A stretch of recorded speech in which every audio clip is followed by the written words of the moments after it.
So in this video, we'll see how we can save the inspect element changes permanent. So what I'm going to do here, I'm going to change that Google logo and I'm going to add my own name here and I'm going to save that permanent. It means whenever I close my Chrome and shut down my laptop and whenever I open my laptop and open the Chrome and type google.com, that will display my brand name, not Google. Okay, so how we can do this? So first of all, open the new tab and just type here permanent inspect element changes. Okay, so just open this. This is the Chrome extension. Okay, now we need to click on the add to Chrome and just click on add extension. Just go to that extension icon and just pin that extension like this. Okay, now open the Google and just refresh that page. Now just right click on that. Okay, right click and just click on inspect. Now we have that code. Okay, now what I'm going to do here, just right click on that and add it as HTML. And as you can see, here's the image tag, right? Just change that tag to the P tag, okay, paragraph tag, and remove the all tag and all the src image URLs from here.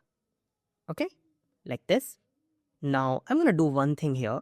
I'm gonna just close the P tag like this, okay, P, and just here I'm gonna just put my name, my brand name, the coding bus.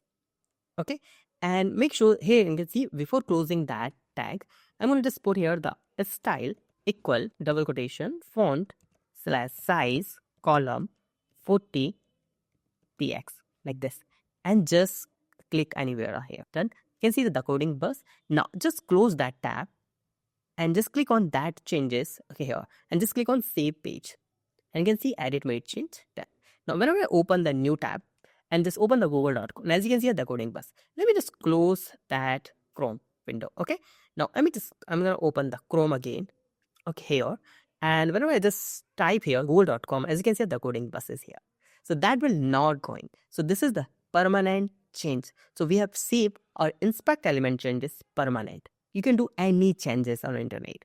Now I want to reset it. So how we can reset it? So click on that extension and click on reset and just okay. So once you do this and just refresh it and it's come again. This is all about it. So if you have any doubt, you can ask me in comment. Thank you so much for watching this video. Have a nice day. Be safe. Bye-bye.